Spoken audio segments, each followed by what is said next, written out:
That's station 95.7. Good morning. It is Chris Edge, my guest this morning. From the Chapel Hill Public Library, we're going to talk to Melissa Bartoletta, Marketing and Communications Coordinator at Chapel Hill Community Arts and Culture, and Molly Luby, Trax Project Manager.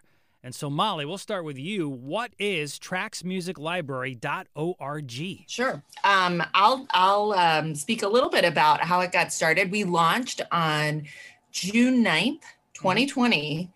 So prime pandemic time. Yeah. And we launched with over 70 artists.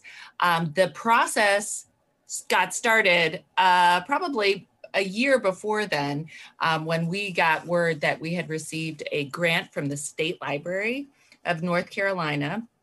And that launched a year-long project to get this local, hyperlocal music library, which is a digital streaming library available to anyone to stream local music, new and upcoming local musicians through the library. That's cool.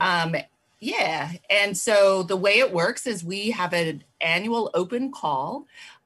We are going to be launching our second annual open call in January. Our first was January 2020, where we invite musicians to submit their work for consideration. We received upwards of 200 submissions for the first collection. Wow. And yeah, we were really excited by that number. And we accept submissions from the entire Triangle region. Okay. So you don't have to be right in Chapel Hill to submit to the Chapel Hill Music Library, which is Trax.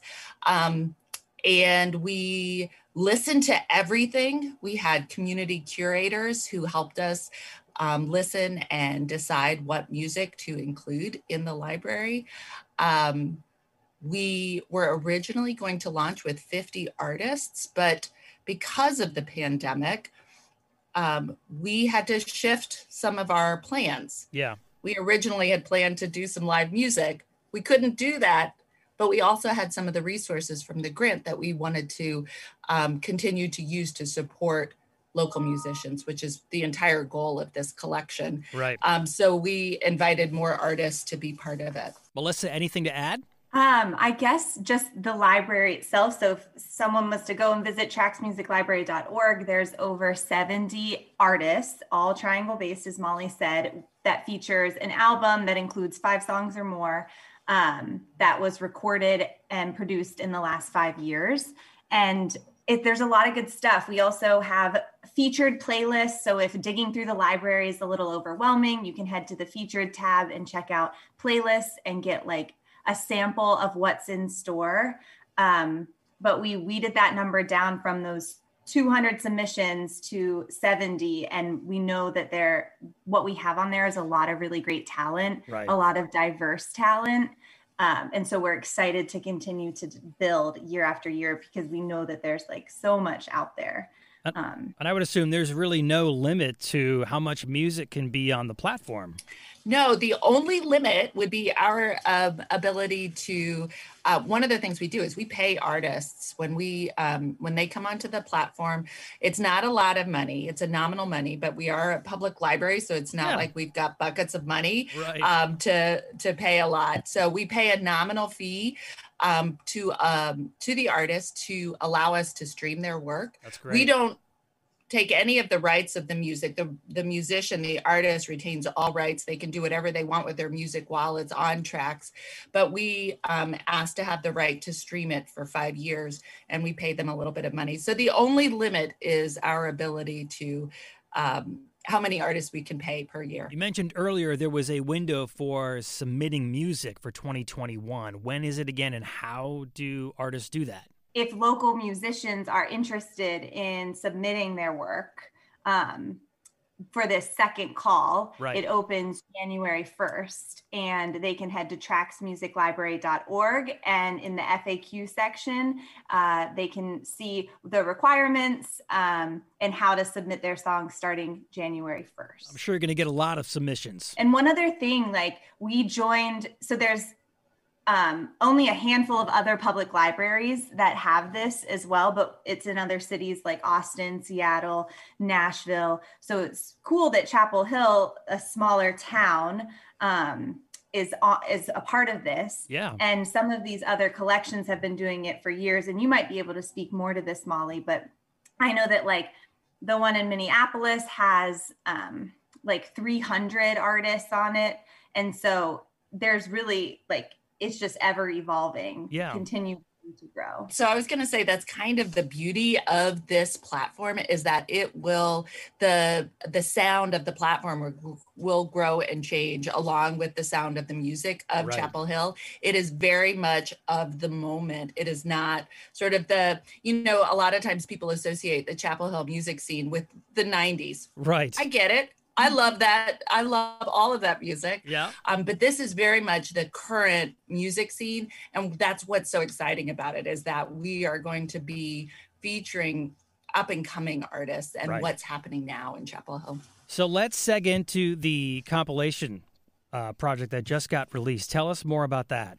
So Molly mentioned a little bit having to shift, when we were ready to launch this collection, it was in the height of the pandemic and the Black Lives Matter movement. And we were like, how are we going to put money back into the hands of artists and continue to support the local music ecosystem? Yeah. And so we identified 2 producers. Kevin Causey Thomas was actually one of our community curators, and he owned a local production company or recording label in Chapel Hill called Vibe House, or he owns.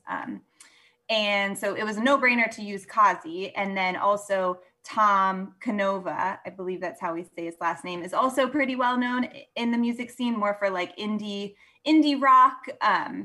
So we went to them and asked if they'd like to participate. And then with their input, as well as the staff suggestions, we selected 10 artists that we wanted to ask if they would like to create a new song for these 2 compilation albums. And they gave us a thumbs up, and they worked over the course of the summertime, pretty much.